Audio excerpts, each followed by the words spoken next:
Alright, now I'm going to teach you how to do an L-sit and then develop that into a V-sit and the progression steps to getting the L-sit and the V-sit. Alright, the first thing you want to do is you want to build up your abs. So you're going to want to do basic ab workouts. Some of the basic ones that will help build these muscles is just simple holding your legs out like this. About you call them 6 inches. So six inches from the ground you want to hold your legs up. And just do different reps of these.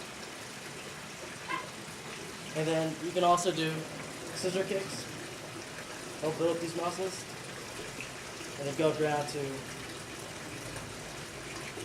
horizontal kicks.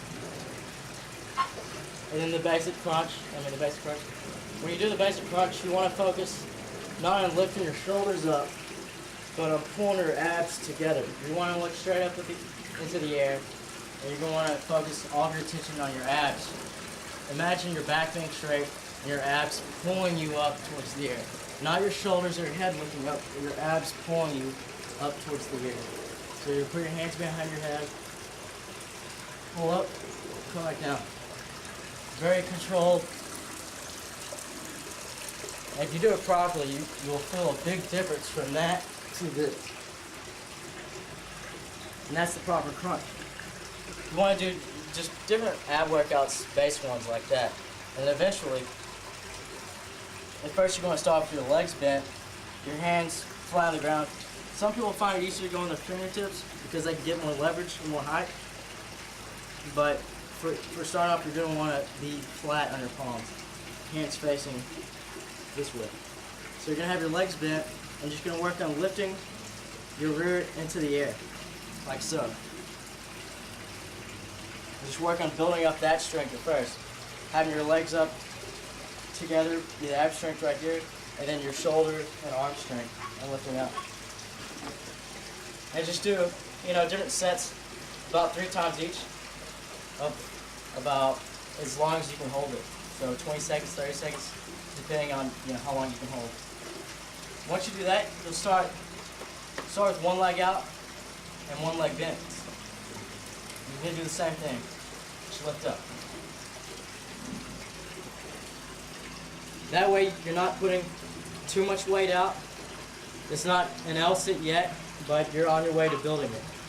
And you just switch legs and do the same thing. Just lift up.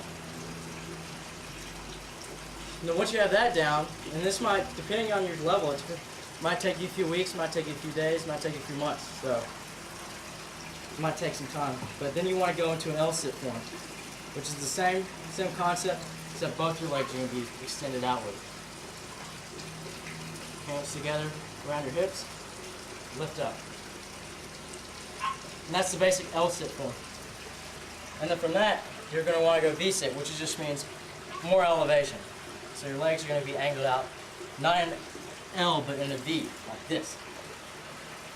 And I find it easier to always start off with my legs kind of up in the air, angled out a little more, and then just pressing into it.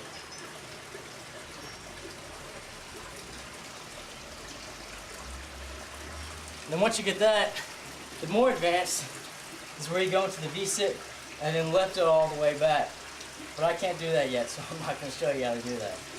Okay, hopefully those exercises will help you build your L-sit and your V-sit. Another thing to think about is that flexibility is also pretty important for the V-sit especially, because if you can't even touch your toes, then how are you going to be able to hold up your legs like that? It's going to be pretty tough. So building up your flexibility is also important too. And if you want to learn more about flexibility, you can go to our website, www.tagbrothers.com.